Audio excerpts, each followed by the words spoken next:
Welcome to the Fantasy Football Profit Podcast, hosted by Craig Phillips and Jeff Torrey. Visit us at fantasyfootballprofit.com. And now your hosts, Craig and Jeff. Welcome everyone to the Fantasy Football Profit Podcast. I'm Craig Phillips, joined as always by Jeff Torrey. And today we're talking Mailbag for Week 11. So if you got some questions in this week, I'd say congrats because you're still in the playoff run. So it's a good thing. I can definitely see the questions have started to dwindle a little bit as we've gotten further in the season, because you got 3 weeks here to try to get yourself in the playoffs. So we're going to try to help you out as much as we can. Or if in Jeff's case, you have 3 weeks to not finish dead last and have to make a music video of the league's choosing. You looking forward to that? I feel confident.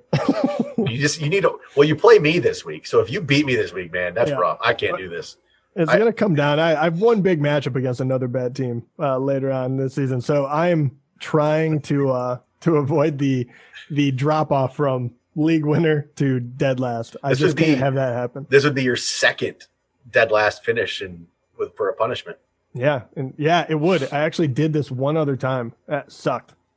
Yeah, it did, didn't it?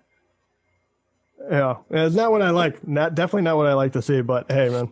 I've been thinking of music video ideas, so I'm going to start thinking. I have two, and it does not look pretty. I am terrified to share. Oh, I got one. The ones I had in my head. Wonder if we could do the the WAP music video. I thought that would be hard to recreate, but yeah, that one crossed my mind. It'd be a little difficult. I don't think I'd want to see that either. Sorry, I just don't want to see that. Oh, come on. Oh, come on. No, I'm good. All right, we'll get to some mailbag questions here. So we're going to start off with Dr. Gauthier again. Here we go. He's in a 2 QB league. So he says 2 QB league. He went late QB in the draft. So his quarterbacks here are currently on his team are Tannehill, Wentz, Burrow. He's trying to stream here and there during bad matchups, but I'm getting killed with these three as my QB options, and the waiver is pretty scarce. He says, do I keep riding it out with these three and the occasional streamer, or do I try to make a trade for a top option going into the playoffs? So Tannehill, Wentz, Burrow. And I would say if you can try to go get a player or make a move to get a better option, I'd do that, but I don't know. I feel like you'd have to give up too much probably at this point, especially in a 2 QB league. If you're trying to go get a top quarterback in a 2 QB league, what you'd have to give up is just way too much. And I honestly think I just roll with it. I think it's not the greatest situation, but I think those guys are okay enough. Tannehill, Wentz, Burrow. I think you can get enough there. Try to go with it and maybe, look for a streamer here or there. It's not great, but I don't know how you could piece anything together in 2 QB league to get a top-notch quarterback, which there isn't a lot out there anyway that are reliable, I would say. There's nobody that's like that reliable to me. So I don't know. How are you feeling about those guys? Don't love it, but no, I absolutely do not love it. I do wonder. There has to be someone that is kind of out of it that perhaps you can trade a potential keeper or something of that nature where you can get, even if he's not the best. I have real doubts. They will have a few good games, but Burrow and Wentz do not feel like legitimate players if you want to make a playoff push, right? I still believe in Tannehill. He'll be a little rocky, but if you could get someone else to pair with that, I don't know where. Would you go look at Jameis at this point? I don't think he's a bad option, but I also think that there's got to be more reliable people out there. I don't want to trade something and get Jameis and then I'm just stuck if he's no good in the situation. Yep. But there's a lot of people that have been underperforming, right? And Lamar has been underperforming, but I really think he's due to break out. I don't know if he's probably on a team that's not doing all that well. I would assume he's probably a high draft pick. You're probably not. And then if someone else is hurting or something like that, maybe you can get Justin Herbert, who's been outperforming what he should be. Deshaun Watson has been kind of like overachieving, but he's still possible. I don't know if you can get too many other guys other than that. So, those would be the guys I would take a look at. Can I go out and get one of those guys? If I can, great. If not, you hunker down and you make the best of it. But I would love to amp that up because I do think that is going to be a very weak aspect of your team if you have to rely on Wentz or Burrow when they both have tough matchups. But there's going to be nobody on the waivers either being 2 QB, so that's rough. But he has one more question here, sit question for this week. He has to pick 2 players to start at the flex. So here are the options: Jonathan Taylor, Deontay Johnson, Jalen Reagor, Salvin Ahmad, Hunter Henry. So I think you throw Deontay Johnson right automatically. Yeah.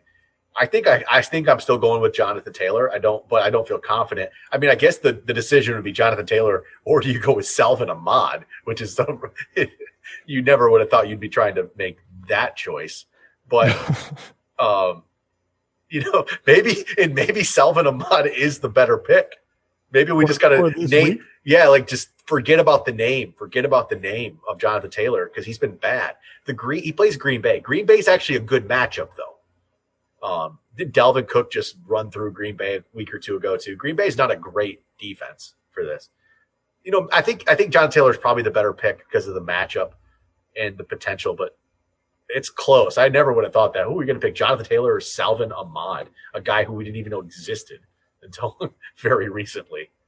Is Salvin Ahmad, is he I'm looking it up really quick, or I'm trying to, because they have so many running backs. I don't want to get backdoored and someone else is healthy. So they released Jordan Howard. They just released Jordan Howard. Myles Gaskin's on IR. So it's just really about Matt Breida. And Matt Breida hasn't done anything at all. So I think Ahmad's going to get the work. For this week, I could totally get behind what you're saying, because I think Jonathan Taylor, he does have a very good matchup, but I don't know. I don't know if they're actually going to give him the carries. It hasn't happened. I think I would lean towards Salvin Ahmad, and it's crazy, right? It's probably more guaranteed. He's going to get the work at this point. And Taylor's no guarantee. Last week he got the week before 7 carries, and then he got 21. And Jonathan Taylor is still going to have Hines and Wilkins. So personally, I go Salvin. But that is kind of a crazy thing down the stretch. I mean, I get where you're coming. If you just take the name out of it, I think it does make sense. So, all right, next up here, Chris Walter. So he did a couple trades. He wants us to figure out how he did after this all plays out. Okay. So he traded Christian McCaffrey for Hunter Henry and Mike Evans last week, and then he just traded Mike Evans for Justin Herbert. So essentially, he traded Christian McCaffrey for Hunter Henry and Justin Herbert. I know McCaffrey's hurt right now, but if he's back in a couple weeks for playoff time, I don't like the trades. Yeah, and that's the thing. He stays hurt. Great for you. If he doesn't, don't like it. Yeah, exactly. If he isn't hurt, whoever you traded him to, that could be a potential winner, unless he's out of the playoffs by now because he expected him to play. And I'm curious what your quarterback situation was to get Herbert, or if it's 2 QB, who knows? But I personally don't love it. Well, that's the thing too. It does feel like a large price tag because Mike Evans has been doing well. Yeah, I thought so too. It must be maybe tough to come by a QB, I would think. Yeah. All right. Next up, Brother Coffee Bean. He says, "What is this week's status for Calvin Ridley?" I think he's going to play. I don't know for sure, but I'm pretty certain he's going to be playing this week. And so because of that, I think he's probably he's a top 15 option, maybe closer to top 10 option going against New Orleans. He's definitely top 15 option for Calvin Ridley. So he says, where is this? Oh yeah. When will Kenyon Drake come back to his prime? I think he did pretty good this week. He had 100 yards, right? Yeah. I guess the question is, what do you mean by his prime? I think this is his prime. That 100 yards is good that's about, if you get 100 yards out of Kenyon Drake, you should feel pretty good. I think he came back and he showed right away that he is their guy, and it's not Chase Edmonds. Chase Edmonds had a chance to take that job or really put a dent into the workload, and he didn't. It's Kenyon Drake. So next up for the fantasy playoffs, who should be my QB2? Cam Newton or Alex Smith? Who would you like the backup quarterback to be here? Alex Smith or Cam Newton? Alex Smith, I know you threw the ball around against Detroit, but again, it was Detroit. Cam hasn't been great. I will say that. This is actually interesting for me because I don't know if what we saw from Alex Smith is just like a 1 week thing playing against the Lions and having to throw the ball around from behind. And, I'm still going to go Cam. I don't know. Cam will get you a rushing touchdown or two. And Alex Smith, I don't think he didn't even throw a touchdown, did he? This past week. No. He threw for all those yards. There still wasn't a touchdown.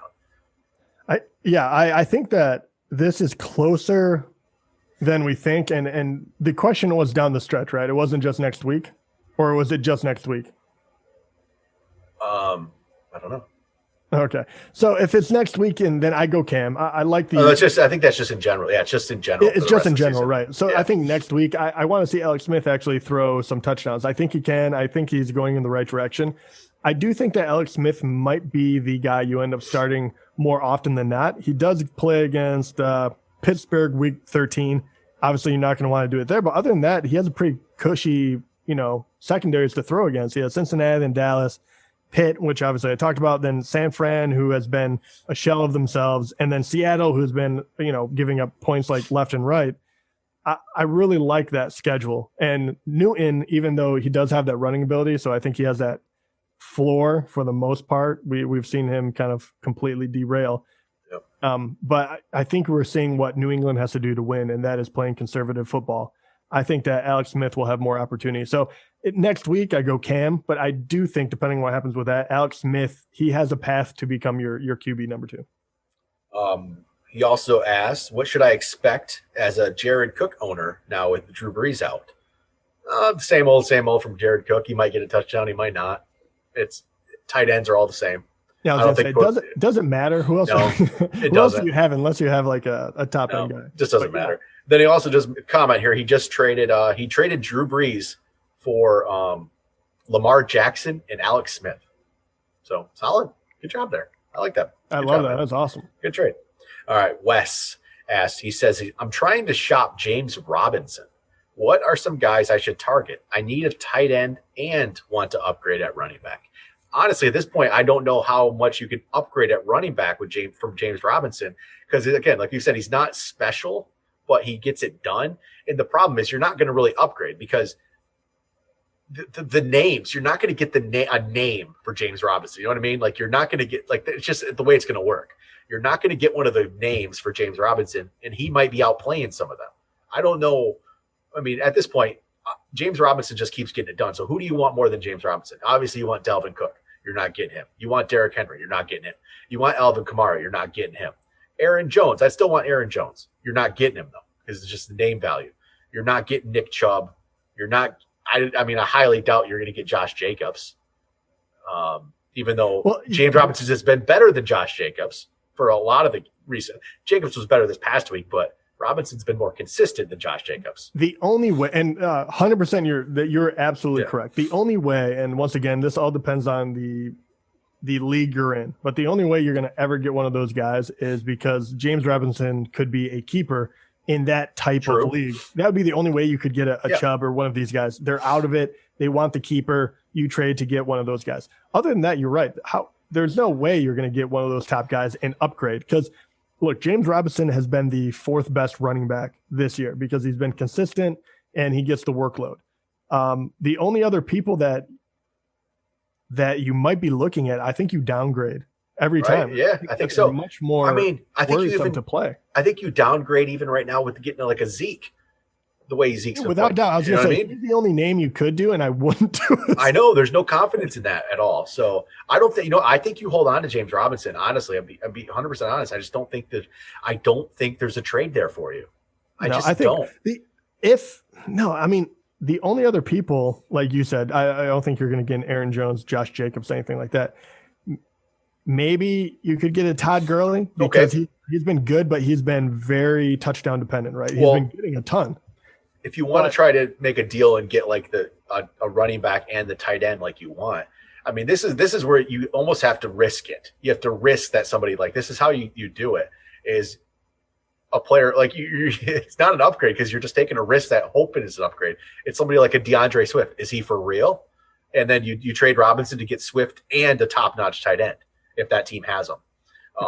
And then you hope that Swift is a real deal at this point. Yeah, here's a bigger one, right? If you want to do this, you have to trade with one team pretty much, right? And you said, they have to have the running back and the tight end. Yep. I honestly believe that it's more important to look for the tight end first because they are far and few in between.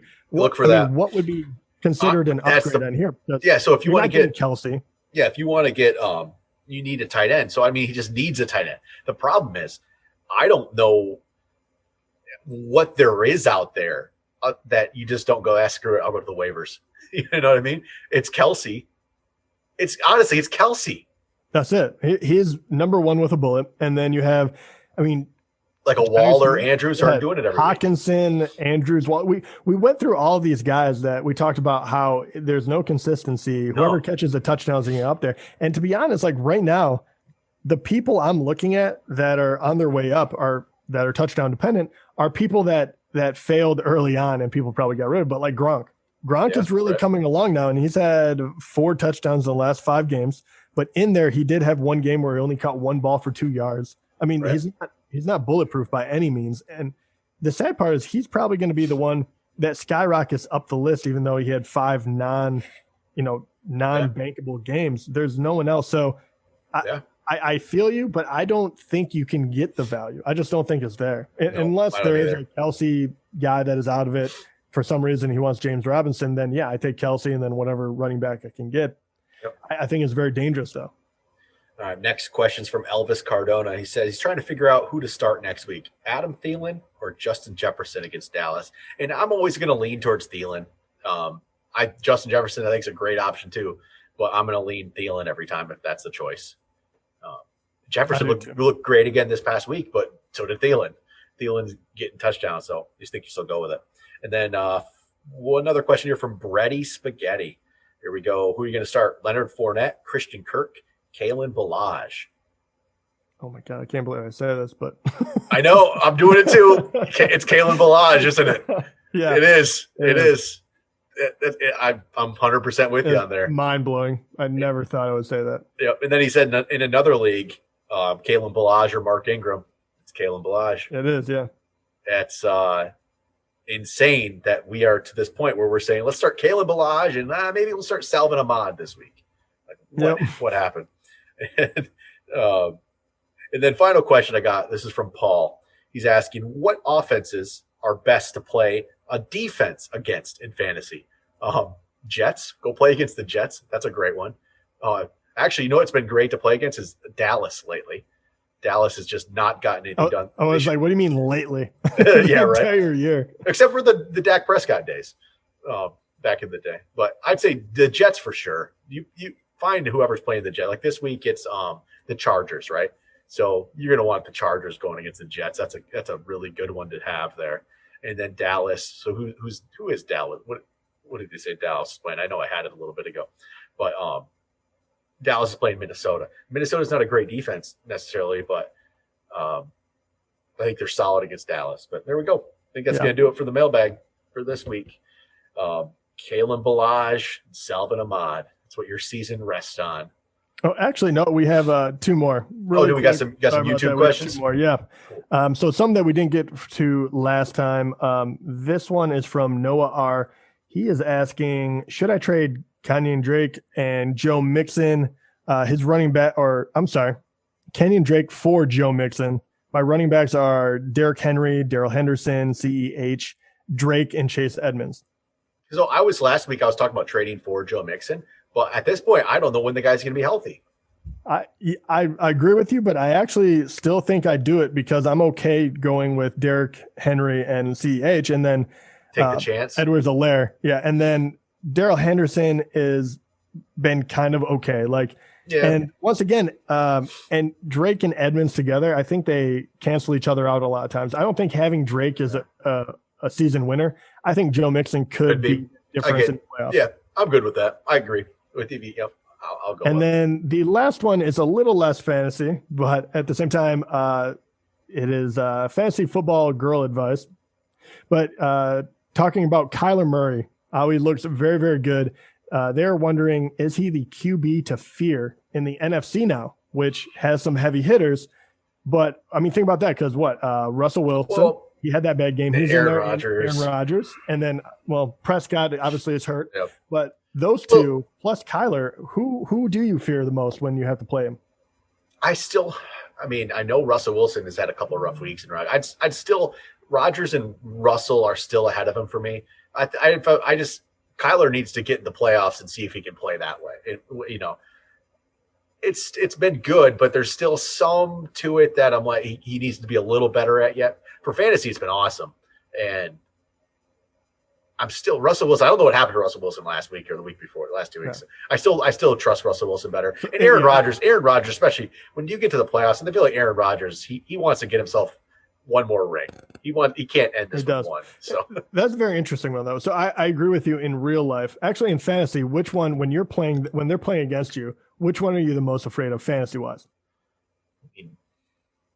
I mean, all three of them are terrifying, right? Out of the NFC, right now, I'm probably more scared of Kyler right now. Okay, so Kyler in fantasy, and then in real life, Russell Wilson or Aaron Rodgers. If you had to put together a team and say, I think it's actually still Rodgers right now, just because I feel like he has Devontae there, who's playing great, and it seems like Valdez-Scantling may be stepping up, and now Lazard was obviously better at one point, and he did get activated finally off IR today. So maybe there's some options. It's just Rodgers though. It's Aaron Rodgers still. I still think he's a really good quarterback. Obviously he is, but he's been. I mean, Russell Wilson is amazing, but Aaron Rodgers, when he is playing at his peak, I do think that he is the full package, and we've seen him just be absolutely deadly. And with Devontae Adams, with having a go-to guy, you saw that was the difference between last year and this year. And God forbid if they gave him another guy to throw to. Yep. I don't even know the kind of numbers he could put up. I know. So, all right. So that'll do it for today. We'll be back tomorrow. We're gonna do a little quick playoff talk and some playoff schedules for you. Try to get you geared up. But that'll do it for today. Talk to you guys next time.